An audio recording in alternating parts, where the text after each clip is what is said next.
Hola, buenas, somos Mariano Martínez, María Pastor y Sergio Zambudio y vamos a hablar sobre la Virgen de las Angustias y yo voy a comenzar por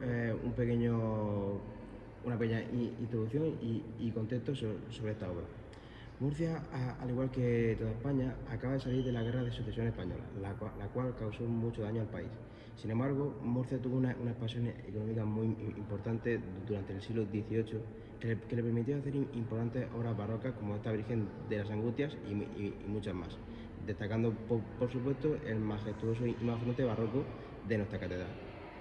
Este crecimiento surgió a base de un impulso agrícola basado asimismo en el aumento de la superficie cultivada.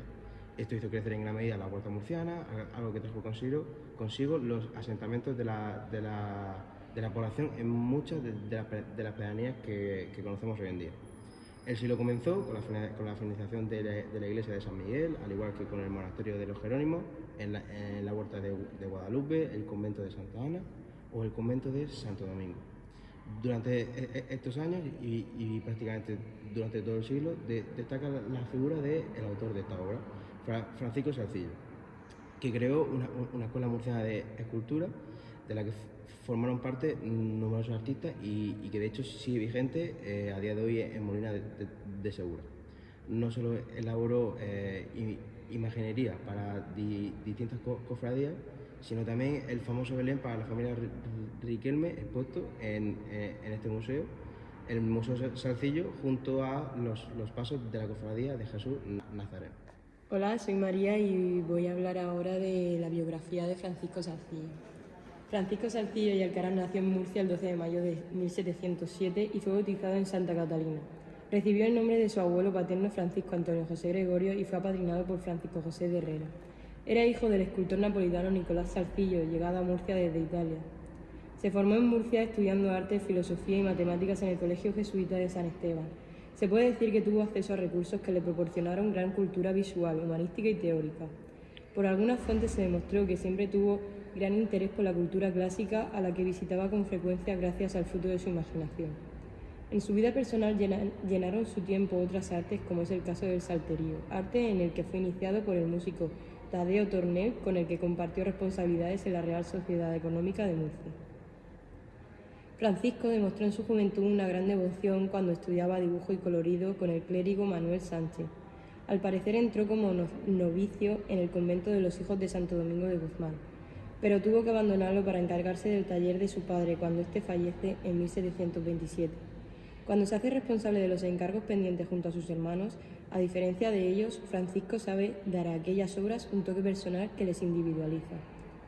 El 13 de noviembre de 1746 contrajo matrimonio con Juana Vallejo y Teivilla en la iglesia de San Andrés. De esta unión nacieron dos hijos, Nicolás en 1750 y muerto de prematuro el siguiente año, y María Fulgencia, que fue la única hija que sobrevivió. La vida de Salcillo se desarrolla sin sobresaltos, en armonía con el devenir de Murcia de la época. Apenas sale de la ciudad, si no es para atender algún que otro encargo. Las dificultades económicas que tuvieron que padecer la familia tras el fallecimiento del padre le llenaron de obligaciones laborales, lo que le impidió obtener formación alguna que no proviniese de su progenitor y su experiencia con la educación de los dominicos. Debemos considerar que si bien en su caso hubo ausencia en el contacto exterior, sí que hubo contacto con las corrientes llegadas a la Murcia del siglo XVII y XVIII. Con los años, el reconocimiento de sus obras se va convirtiendo en el artista que todo el mundo respetaba. Esto hizo que le empezaran a caer muchos encargos, y no solo de las iglesias y conventos de Murcia, sino también de las provincias de Alicante, Albacete y Almería. Este éxito propició que en 1759 se le nombrara escultor oficial del Concejo de Murcia e inspector de pintura y escultura, trasladando su residencia y taller del barrio de San Andrés a la calle Binader. En 1763 muere su esposa y comienza a compaginar la actividad artística con una serie de reuniones con otros artistas e intelectuales de la ciudad, que termina desembocando en la fundación de la Real Sociedad Económica de Amigos del País en 1777, en cuyo seno se crearía 2 años después la Escuela de Dibujo, de la que Salcillo sería el primer director. El 2 de marzo de 1783 muere el escultor y al día siguiente fue enterrado en el convento de Capuchinas de Murcia, en el que había profesado su hermana Francisca de Paula. Soy Sergio Zambudio y voy a dedicarme a hacer el análisis de la obra de la Virgen de las Angustias. Esta obra es un magnífico conjunto artístico que se confiere en madera policromada. Alcanza sin la cruz 1,85 de altura y representa a la Virgen sentada sobre un peñasco sujetando a su hijo Jesucristo en brazos cuando ya está muerto, cuando ha descendido de la cruz. Es importante señalar la influencia que pudo haber tenido Salcillo de la Virgen de la Caridad, la patrona de Cartagena, cuando Giacomo Colombo, 18 años antes, en 1723, la realiza, ¿no? Este artista de origen napolitano. Esta obra es de, como he dicho, 18 años más tarde, 1741, pero fue encargada por la Cofradía de Servitas el 27 de febrero de 1739. También he de destacar la influencia, sobre todo la influencia de Aníbal Carracci con los frescos, con las pinturas de la Piedad. Pues bien, esta obra significa el inicio de las piedades que realiza Salcillo, realizando hasta 4 más. Una para Lorca, que lamentablemente fue destruida en la Guerra Civil Española, otra para Yecla y otras 2 para los Toros de Alicante y otra para la misma ciudad de Alicante. La obra presenta una composición piramidal, con un cierto desequilibrio, ¿no?, entre la verticalidad de la Virgen y como el perfil diagonal, ¿no?, que presenta Cristo. O sea, esto aporta un ritmo y una naturalidad excepcional.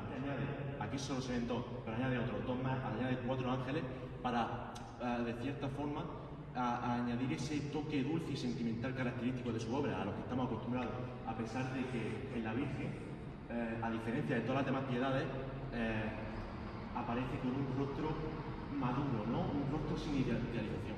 Y es que en las otras piedades básicamente se basa en el modelo que impone en la Dolorosa, en su famosa Dolorosa, que luego ponían en otras vírgenes para él, pero también en sus piedades, ¿no? Pero esta es idealización, o sea, muestra todo el sufrimiento, todo el dolor del ser humano, todo el sufrimiento de una madre, ¿no?, de la pérdida de su hijo hacia el cielo, o sea, señala, no tiene ninguna idealización, o sea, está implorando por qué, o sea, por qué muere con mi hijo, por qué muere de esta forma con la mano izquierda y lo agarra completamente su cuerpo con la mano derecha. Es un signo de declamación, sin exageraciones teatrales, muestra cómo el contexto doloroso de la confesión, sin necesidad de exagerar, ¿no?, como he dicho. Bien, esta obra también representa a Cristo, como estamos viendo, el cadáver de Jesús está apoyado sobre el brazo de la Virgen y presenta no solo la conjunción entre la forma ideal y la belleza del cuerpo humano con el drama del sufrimiento, ¿no?, sino también un perfecto estudio anatómico. O sea, lo vemos también en el detalle del brazo apoyado en la pierna de la Virgen, como de alguna manera glorifica el abdomen, o sea, esos detalles, ese perfecto estudio anatómico lo sabe plasmar a la perfección. En este caso, Cristo no solo nos representa una genialidad tremenda en la composición, en la expresión, también conserva, también destaca en su sentido teológico. Y es que su sentido teológico, es que si os fijáis, hay un sinuoso sudario lleno de curvas, ¿no?, que llega a hacer que no toque la tierra, Cristo, ¿no? Es como un tono dorado, no lo toca de todo, ¿no? Como con precio de la salvación humana muerto, pero sin llegar a tocarlo con la mano derecha. O sea, este sinuoso sudario es utilizado por ella para suscitar la canción, pero es de un azul verdoso. Vemos que está totalmente muerto.